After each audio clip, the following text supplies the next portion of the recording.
What I'm about to tell you is something most doctors don't say out loud. The advice given to people with diabetes about fruit is a mess, a genuine, contradictory, confusing mess. And it's not your fault if you don't know what to believe. I'm William Lee. In over 2 decades of working with patients with diabetes, I've heard the same 3 stories again and again. The first patient tells me their nutritionist said fruit is basically sugar, and they should treat it like candy, avoid it almost entirely. The second patient heard from a wellness influencer that fruit is natural sugar, so it does not count, eat as much as you want. The third patient read a headline saying tropical fruits are dangerous, but did not see anything about which ones or why or how much. 3 completely different answers, all from people claiming authority. No wonder you are paralyzed, and what happens because of that paralysis? Some of you have stopped eating fruit entirely. You are missing fiber, vitamins, and compounds. Your body genuinely needs to fight the complications of diabetes. Others are eating fruit freely with no strategy at all, then checking your glucose numbers and wondering why they keep climbing. Neither group has been given the real tools to make confident decisions. That changes today. Today, I am going to walk you through the 10 best fruits for people managing their blood sugar and the 5 fruits that demand serious caution, not based on guesswork or fear, but based on the science of how each fruit actually behaves inside your body. We are going to be specific. We are going to be honest. And by the end of this, you are going to feel like you finally have a clear map. But I want to say something first, and I need you to actually hear it. There is no fruit on this planet that I'm going to tell you you can never touch your lips again, not one. That kind of thinking leads to failure, obsession, and eventually giving up entirely. What I believe in is understanding. When you understand how a food behaves, you stop fearing it and start managing it. That is a completely different and far more powerful way to live. People with diabetes should eat fruit. The question is which ones, how much, and when. Let us build that understanding right now. Drop your country in the comments. I read every single one. And if this is your first time here, subscribe and hit the notification bell because this is exactly the kind of content I put out every week. Before we get into the list, I need to give you 2 tools because without these tools, the list is just a list. With these tools, you will understand the why behind every single item, and you will be able to apply this logic to foods I have not even mentioned. The first tool is the glycemic index, or GI. Think of this as a measure of speed. Specifically, how fast does the sugar from a particular food enter your bloodstream? A GI above 70 means sugar hits your blood like a sudden wave. Your glucose spikes sharply, your pancreas panics, and your body is in reactive mode. A GI below 55 means the sugar enters slowly, smoothly, like a gentle tide. That is what we want. The second tool is glycemic load, or GL, and this one is critically underused. If GI is speed, GL is total volume. It tells you how much sugar actually lands in your bloodstream when you eat a realistic serving of that food. A GL under 10 is considered safe. A GL above 20 is a serious red flag. Here's the rule I want you to carry with you for the rest of your life. When choosing fruit for blood sugar management, you want both low GI and low GL. One without the other is incomplete information. And one more thing before we dive in, I'm going to hold everything to the same standard weight, roughly 4 Oz or 120 Gr. That way, we are comparing reality to reality, not a tiny handful to a massive bowl. Let's go through 10 fruits that help control blood sugar. The last one is the one I recommend most. Number 10 is plums. Plums do not get the attention they deserve. With a GI of 39 and a GL of just 5, they sit comfortably in the safe zone. If you want something naturally sweet that will not ambush your glucose levels, a plum is a trustworthy choice. They are also rich in vitamin C and contain compounds that support liver function, which matters more than most people realize for those managing insulin sensitivity. Number 9 is pears.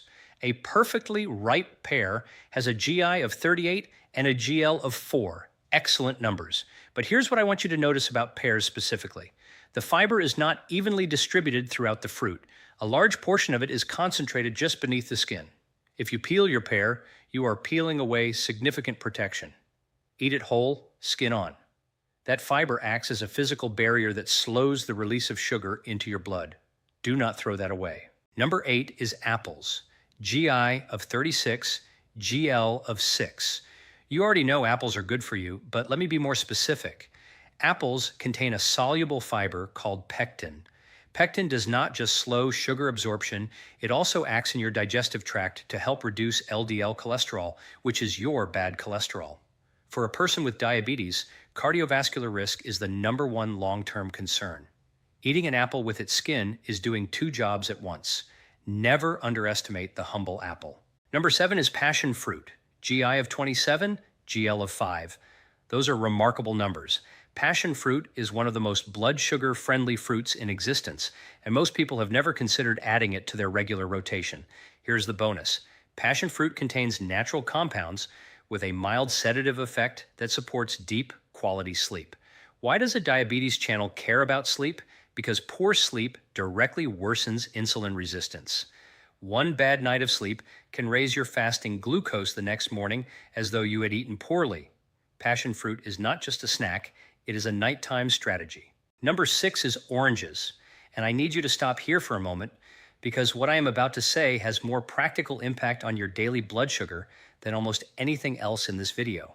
A whole orange, eaten with all of its segments intact, has a GI of 40 and a GL of 5, safe, nutritious, genuinely beneficial. But drinking orange juice is not the same thing. They are not the same food, they are not interchangeable. Think about your own morning for a second. If you pour yourself a glass of orange juice, maybe you use 2 or 3 oranges to fill that glass. Now ask yourself honestly, would you ever sit down and eat 3 whole oranges in one sitting? Probably not. You would eat one, feel satisfied, and stop. But in juice form, those 3 oranges go down in under a minute and you barely notice it happened. The fiber that would have slowed everything down is gone, left behind in the pulp.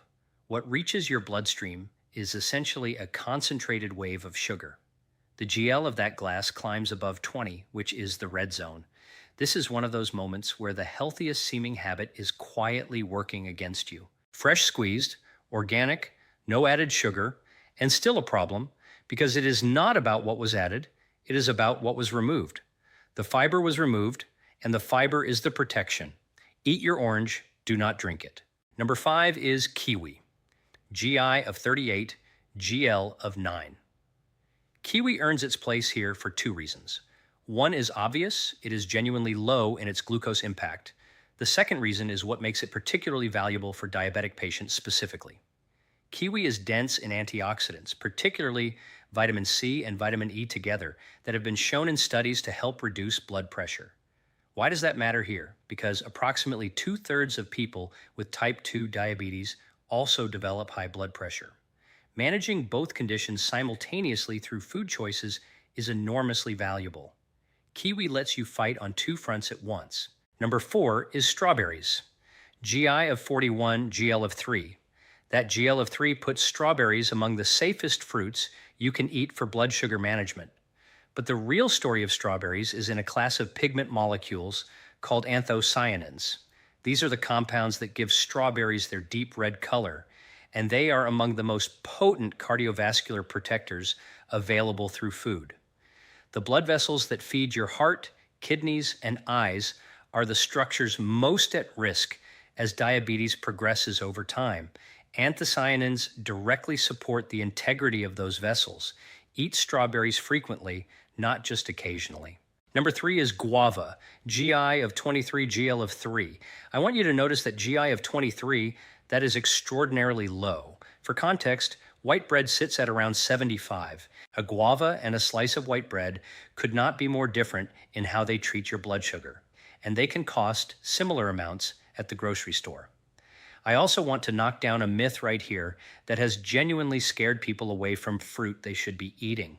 The claim is that fructose, the sugar found in fruit, damages the liver, and therefore all fruit is dangerous for diabetics. This is false, and it needs to be said clearly. Fructose becomes harmful when it arrives in concentrated form, as in sodas, corn syrup, and processed juices.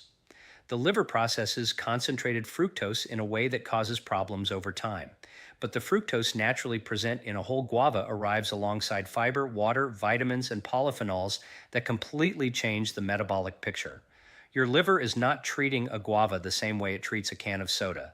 Do not let fear of a word keep you from a genuinely health-supporting food. Number 2 is peaches, GI of 42, GL of 4. Peaches are one of the most forgiving fruits in existence for people managing blood sugar, sweet enough to satisfy a craving, low enough in their glycemic impact to be a genuine safe harbor. And I want to use this moment to answer a question I receive constantly. Does this list apply to prediabetics, to type 1, to someone newly diagnosed with type 2? The answer is yes to all of them. The principles here serve anyone with any form of blood glucose management challenge. They are not exclusive to advanced diabetes. They are simply good science. Number 1 is fresh cherries, GI of 27, GL of 6, about as close to perfect numbers as you will find in the fruit world. But I want to emphasize the word fresh because there is a version of cherries that is the exact opposite of what I'm recommending. Those bright, artificially colored cherries preserved in syrup, the ones used to decorate desserts and cocktails, have been sitting in concentrated sugar for months. They bear essentially no relationship to fresh cherries. Stay far from those. Fresh cherries, in addition to their remarkable glycemic profile, contain anthocyanins and other anti-inflammatory compounds that research has linked to reduced vascular inflammation. And vascular inflammation is one of the primary drivers of the cardiovascular complications that diabetes can cause over decades. If there is one fruit I would most want to see in a diabetic patient's kitchen every week, it is fresh cherries. That completes the top 10, but now I need you to concentrate even more closely because what comes next is where a lot of people make quiet, consistent mistakes without ever realizing it. These are not obviously dangerous fruits. They show up in wellness plans, smoothie recipes, and hospital cafeterias. They have good reputations, and for someone managing blood sugar, that good reputation is exactly what makes them so easy to underestimate. We have been in safe territory. Now we move into a different zone. I call these the high-stakes fruits. Not forbidden, not poison, but demanding. Eating them carelessly is like driving on a wet road at high speed. You might be fine, but the margin for error is much smaller than you think. Number 5 on the caution list is papaya. GI of 58, GL of 10. Papaya is genuinely useful for digestion. It contains an enzyme called papain that helps break down proteins and can relieve bloating and discomfort.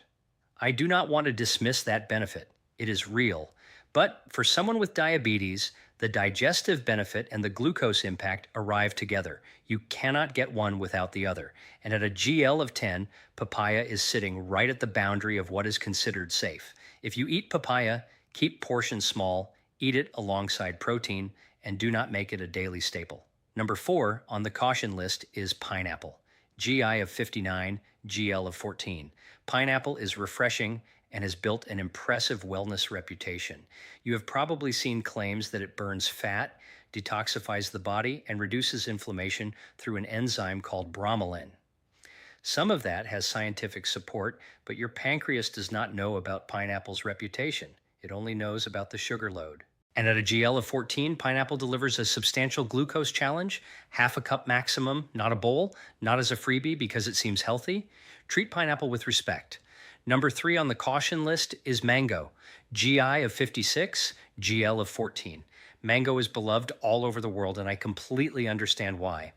But I want to address a very specific mistake I see constantly.